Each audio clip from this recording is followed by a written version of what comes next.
Les amis, frères et sœurs, j'espère que vous allez bien. Ça y est, on y est, c'est l'heure de vérité pour le Barça. On y est. Mardi, dans 48 heures, le Barça reçoit le PSG. Pas le temps de niaiser. On est déjà replongé dans le match retour qui va arriver du coup dès mardi, semaine à haut risque pour le Barça qui aura aussi un classico en fin de semaine. Donc, comme a dit Xavi justement hier en conférence de presse d'après-match, ça va être la guerre. J'aime bien cette phrase-là. Ça va être la guerre. Le match aller, c'était mercredi. Maintenant, on n'en parle plus. C'est déjà oublié. Comme je l'avais dit avant la confrontation, j'avais dit que ce serait 2 matchs de 90 minutes et qu'il ne fallait absolument pas penser à une confrontation de 180 minutes. Ce n'est pas un match de 180 minutes, c'est vraiment 2 matchs distincts. Donc ce qui s'est passé mercredi, maintenant on oublie. D'accord, on a célébré, on a savouré, il y aura un match mardi et ce ne sera pas du tout la même histoire. Je peux vous le dire déjà, à partir de maintenant, ce sera un match beaucoup plus compliqué que ce qu'on a vécu mercredi. Mercredi, il y avait des circonstances atténuantes pour le PSG. Le Barça était à l'extérieur. Donc, on va dire un peu moins de pression, un peu moins de devoir, de responsabilité à satisfaire ton public.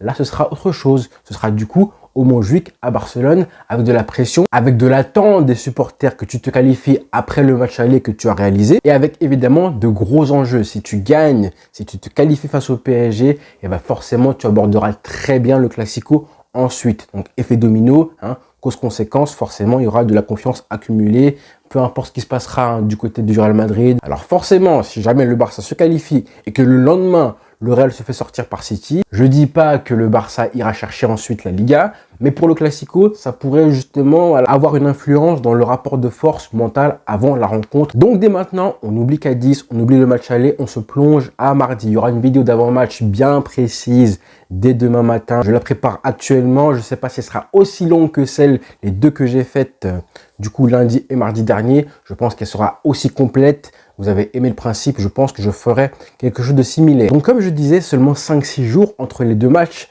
aller et retour, c'est hyper important. Je ne sais même pas si le PSG qui ne joue pas en plus au week-end, là en Ligue 1, je ne sais même pas si on a eu un cas similaire d'une équipe qui joue 2 matchs d'affilée en Ligue des Champions, en plus des matchs de quart de finale. C'est très compliqué, je trouve, à gérer émotionnellement.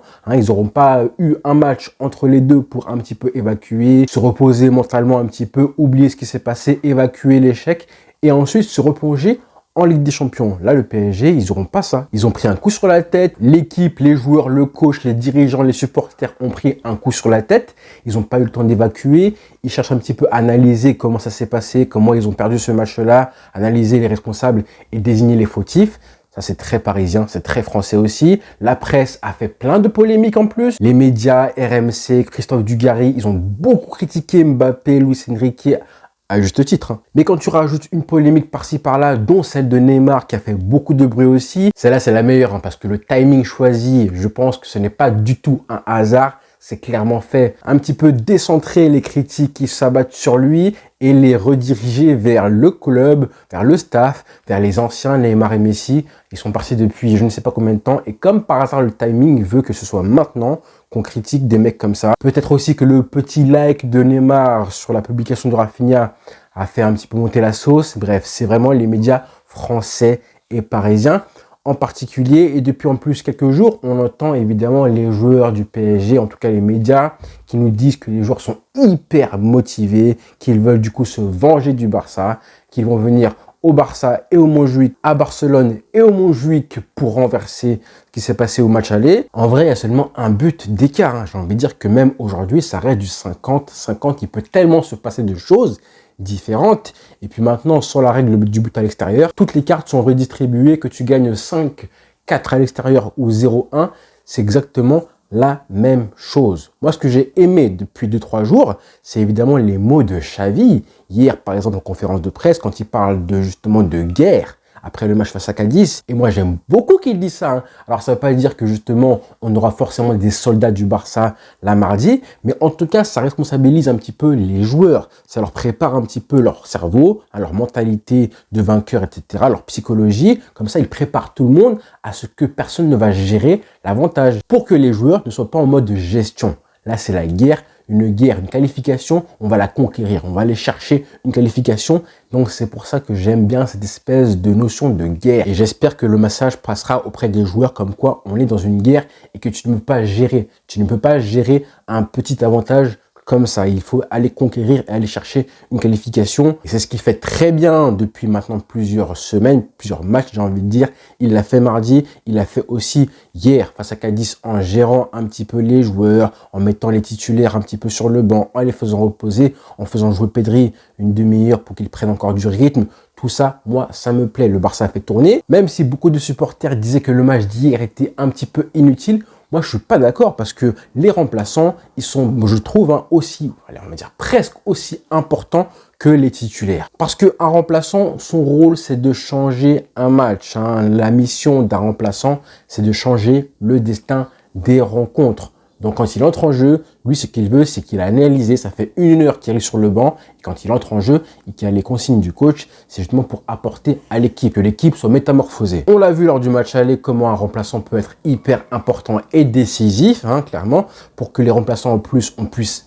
Donc, on ne doit rien laisser au hasard. Même les joueurs qui sont sur le banc auront un rôle majeur à avoir, j'espère en tout cas, pendant la rencontre. Donc, il fallait absolument les faire jouer, qu'ils prennent confiance et que Xavi sache sur qui il peut faire confiance, sur qui il peut compter parmi les remplaçants, parmi ceux qui pourraient jouer du coup mardi. Un mec comme João Félix, hier, il a marqué des points très clairement. Il a pris confiance en plus, malgré son rôle de super sub. Et ben voilà, on sait que tout le monde est concerné. Avec un João Félix sur le banc, tu peux changer un match. Exactement le même constat pour un mec comme Fermin Lopez, qui semble être condamné, entre guillemets, à remplacer Pedri, parce qu'on sait que Pedri, il revient de blessure, il n'aura sûrement pas 95 minutes, voire plus, peut-être prolongation dans les jambes. Donc un mec comme Fermin Lopez, on est presque sûr qu'il va entrer en jeu pour remplacer Pedri. Et hier, pareil, il a fait un bon match, il a marqué des points. Je pense qu'il a pris confiance encore plus. Hier, un Ferran Torres, lui, on sait que c'est compliqué.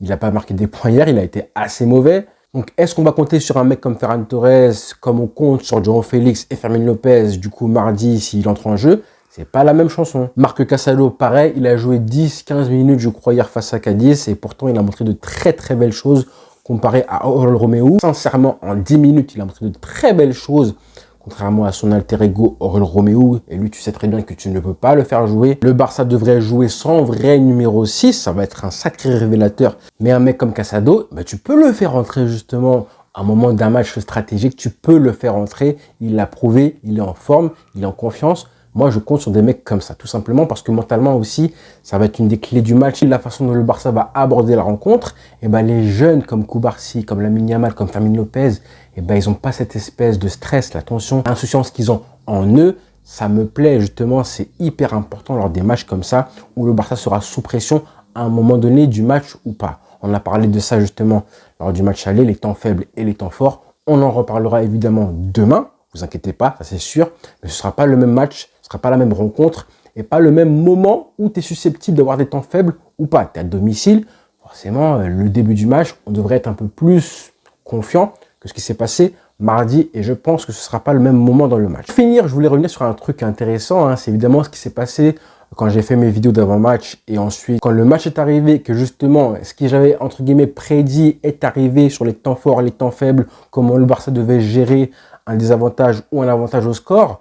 Il y en a plein qui m'ont envoyé des messages, qui ont commenté en disant écoute Charel, t'as eu raison, etc. T'avais tout prédit, t'as bien lu la rencontre et tout, t'as bien lu la rencontre, bravo pour tes prédictions.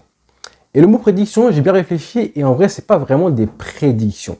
C'est plus des recommandations. Des recommandations où j'imagine des scénarios possibles, quand le Barça est mené au score ou mené au score, etc.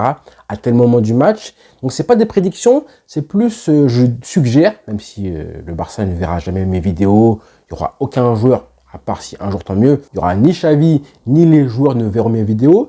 Mais je pense que je connais tellement cette équipe-là, et je pense que vous tous, comme moi, je pense que ce que j'ai dit, ce que j'ai prédit, entre guillemets, vous aurez très bien pu le faire vous aussi. Tous les scénarios qu'on a vécu à Anfield, à Rome, et ce qu'on a vu même hors Barça en Ligue des Champions, et tout ça, si on s'en rappelle bien, on sait un petit peu comment ça peut se passer quand une équipe ouvre le score contre le cours du jeu, quand elle est à l'extérieur, quand elle se fait remonter, etc. Et après, dans les deux cas, et ensuite, en fonction de ce qui se passe, justement, tu imagines la suite, tout simplement. Là, le Barça à 2-1, je ne sais pas moi comment le Barça est supposé réagir à 2-1. Je l'ai dit en avant-match, idéalement, comment le Barça devrait se comporter s'il est mené au score à un moment donné. Mais après, ce qui se passe justement, c'est les joueurs. impossible de prédire et de savoir que le Barça ne va pas encaisser le troisième but. Si le Barça prend le troisième but, bah là aussi j'aurais eu raison parce que justement j'aurais pu constater un Barça qui aurait sombré. Mais j'ai dit que le Barça avait progressé. Avant le match, j'avais dit que le Barça a progressé lors des temps faibles, qu'on sait maintenant un peu plus gérer un score malgré le fait d'être dominé, mais faire le dos rond, rester solidaire et solide défensivement, même quand on a la tête sous l'eau comme c'était le cas justement à 2-1.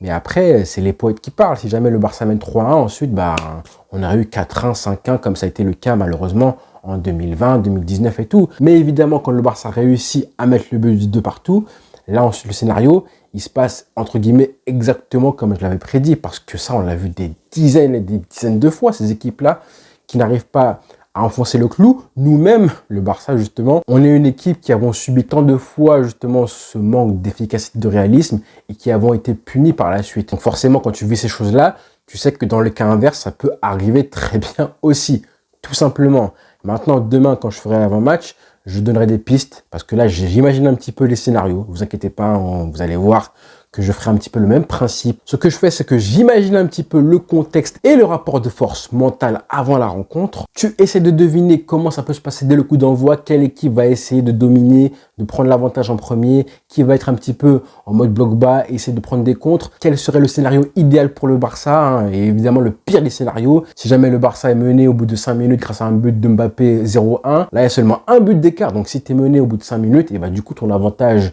des 90 minutes que tu as travaillé à avoir au match aller, du coup, en 5 minutes, elles seront réduites à néant. Donc, on peut tout imaginer. Là, j'ai en tête un petit peu ce qui pourrait se passer. Je commence un petit peu à comprendre un petit peu comment ça se passe dans la tête des joueurs et du coach. On verra un petit peu les équipes sur le terrain. On analyse tout ça, évidemment, et ensuite, on en fait un verdict avec les scénarios possibles en fonction des forces et des faiblesses des deux équipes. Mais là, j'ai confiance en mon Barça. Je sais de quoi il est capable. Si le Barça est mené 1 ou 2-0 à la 30e minute, là aussi, j'ai une idée en tête de l'idéal et la façon dont le Barça doit réagir à ce moment-là. Mais ça, évidemment, je ne spoile rien. J'en parlerai évidemment demain lors de la vidéo d'avant-match qui sera très détaillée autant que possible, promis. Voilà les frères. Bon dimanche à tous et merci pour le soutien. Ciao.